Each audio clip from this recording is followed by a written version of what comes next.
Hello, beautiful spiritual women of the world. So this video is going to be talking about the different types of squats. I'm specifically going to be touching on 3 different types of squats and their forms and the different muscles that they target. But first I want to touch on squats and why they are important.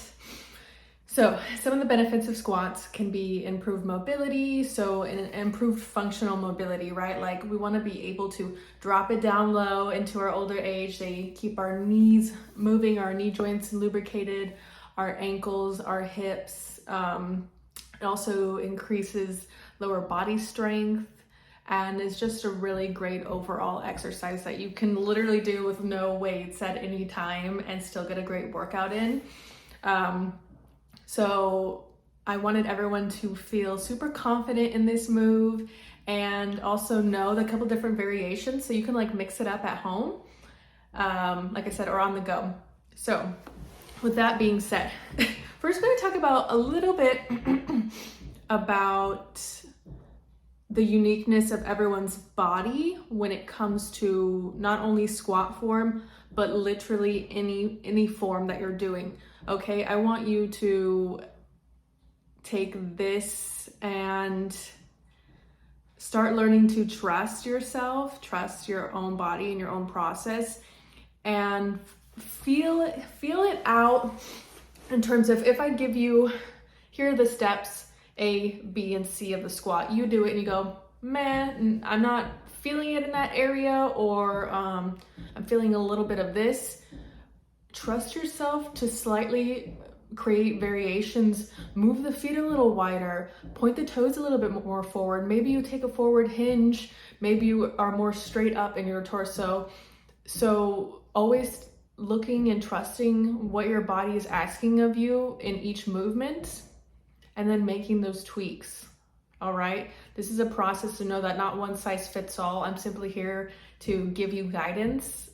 Let that be a foundation, and then for you to find the perfect movement for yourself. Okay, so with that being said, let's talk about the first squat, and I'm just calling it the regular squat, air squat.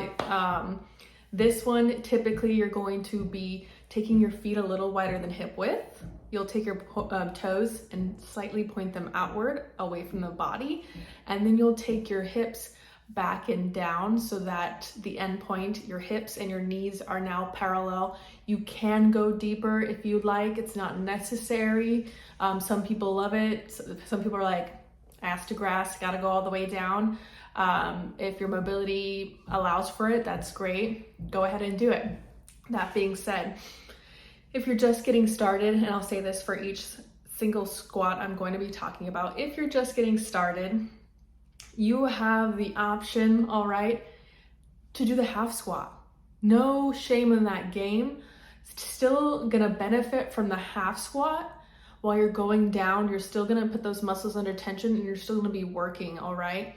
You can also utilize, if you have balance issues, utilize a chair, put your hand on the chair, right? This is still giving you the benefit of the squat. We just are asking for a little assistance, which is okay to do. You can utilize a wall, going back up against a wall. So knowing that there's options for you if you're just getting started, or maybe your mobility, excuse me, maybe your mobility doesn't allow for you to go all the way yet because tight calves, ankles, etc. So meet yourself where you're at, but don't give up on that squat. All right, second squat we are going to be talking about is going to be a narrow stance squat. This squat, you don't see too many people doing it. I personally love it, but I only use it when I'm trying to target and grow my quads. And so this squat is going to be started in a narrow stance. You're not really going to take the feet away from the body. They're going to stay pretty parallel, facing forward, toes are facing forward.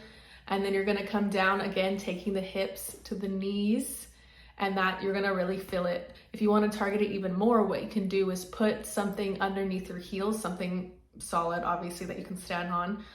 Usually people are using a weight. You could even do it on like a small step. It's not that big, but you would elevate those heels. So now you've got an elevated heel and you're putting even more weight, right? You're now going to be forward more on the knees, putting more weight on those towards the knees, and then targeting those quads even more. So this one is a really great quad target exercise if you're wanting to focus on those quads. Ooh, and it is a burner too. Last one, but not least, is a wide squat or a sumo squat. The sumo squat is going to be exactly like it sounds. If you've ever seen a sumo wrestler, they go wide in stance and then they take those hips down. So I would say we're probably going a little less intense than their stance. You're gonna want to go generously wide with those heels. Take them out, take them out, take them out until it almost feels like, oh, I might drop into the splits, right? There's no tension there on those hip flexors or anything. You shouldn't be feeling that, but you want to take it pretty wide. Then you're going to take the hips again down so that they end up being about even parallel with those knees. Here you're going to benefit a lot from more of the glutes, the hamstrings, the inner thighs is where I tend to feel it the most. Everyone's a little bit different. So that being said too, targeting. Sometimes, depending on the movement, depending on maybe muscles that you have that are a little bit stronger or more dominant or vice versa, you may or may not feel the specific muscle that I'm talking about, and that's okay. That's when that coming into, maybe I'm hinging a little bit more forward, maybe I'm taking my feet a little bit wider than just being right underneath my hips for that narrow stance. Take these gentle variations, play with it, find what works perfectly for you. And again, there's always the slowing down of the movement to really connect in with that body part. Maybe you're like slightly touching it if you don't have a weight in your hand. Okay, there it is. I'm feeling it. Yeah, maybe let me slow it down, increase that intensity with slower tempo to really start to feel that area of the body. So I hope that part was helpful.